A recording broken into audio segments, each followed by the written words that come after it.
After a grueling 10-year war, the universe held its breath. The Tatanamachi, a conflict that shook the very foundations of creation, was finally over. The air, thick with the scent of ozone and divine ichor, crackled one last time. Zeus, standing victorious amidst the ruins, unleashed a final, cataclysmic bolt of lightning.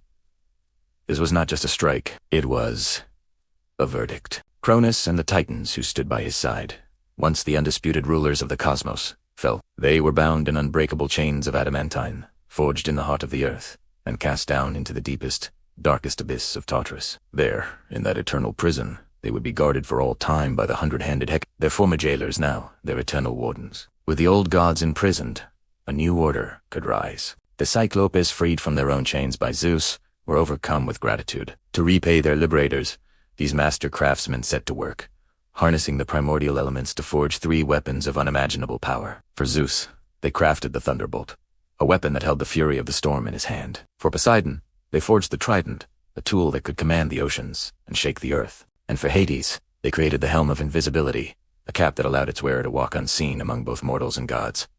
These weren't just gifts, they were the very symbols of their new domains. The time had come to divide the spoils of this cosmic war. The 3 victorious brothers Zeus, Poseidon, and Hades gathered to draw lots for their kingdoms.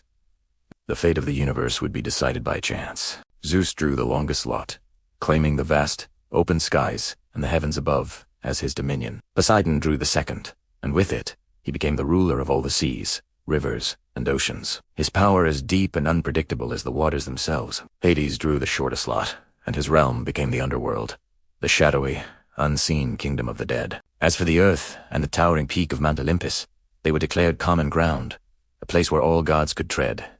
But it was clear who would rule from its summit. Ascending to the highest peak of Olympus, Zeus was crowned king of the gods.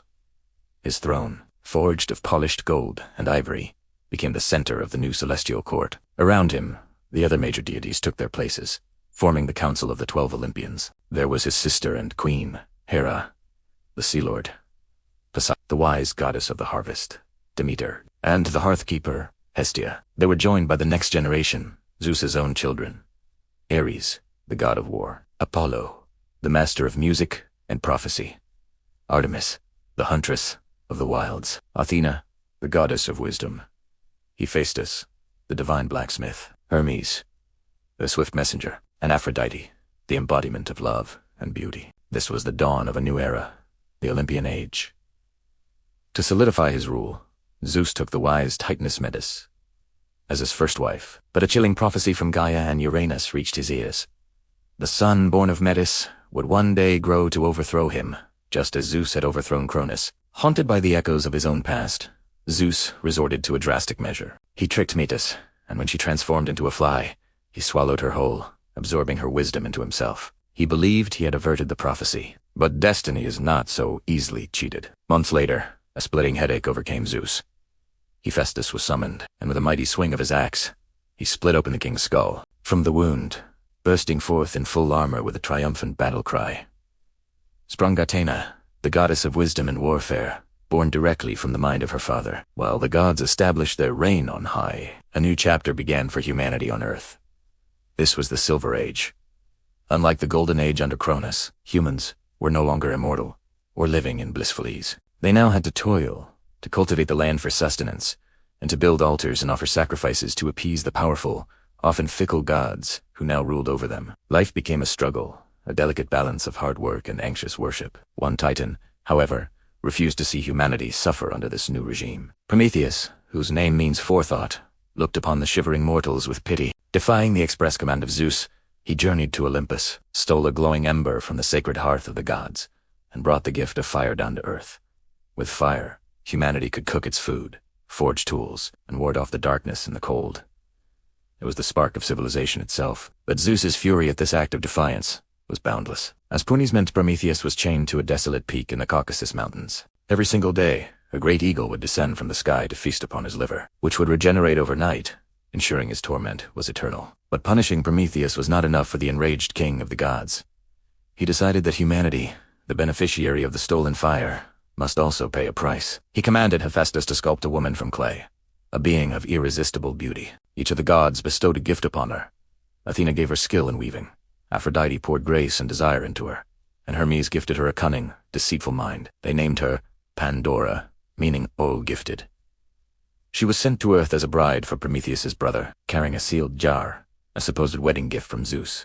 Despite warnings, the jar was opened. From within, a black cloud of misery swarmed out, plaguing humanity forever. Sickness, death, sorrow, toil, and every other evil imaginable. Only one thing remained trapped at the bottom of the jar as the lid was slammed shut. Hope.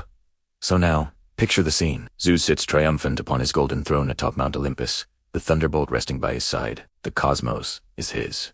The Titans are defeated. Humanity is put in its place, and his power is absolute. He looks out over his domain, a confident, unchallengeable ruler. "This is my age," he declares, his voice booming across the heavens. But in that moment of ultimate triumph, a deep rumble begins to shake the very foundations of Olympus. It's a sound from the depths of the earth, a guttural roar of pure, unadulterated rage. Gaia, the primordial mother, has not forgiven the imprisonment of her children, the Titans. And from her womb, she has birthed one final, terrible engine of vengeance. A monster more powerful than any that has come before. The age of Zeus has begun, but his greatest challenge, the fearsome Typhoeus, is stirring. The war for the cosmos, it seems, is far from over. Thanks for watching. If you enjoyed this dive into the Olympian age, don't forget to like, share, and subscribe for more tales from the epic world of mythology. Hit that notification bell so you don't miss our next video.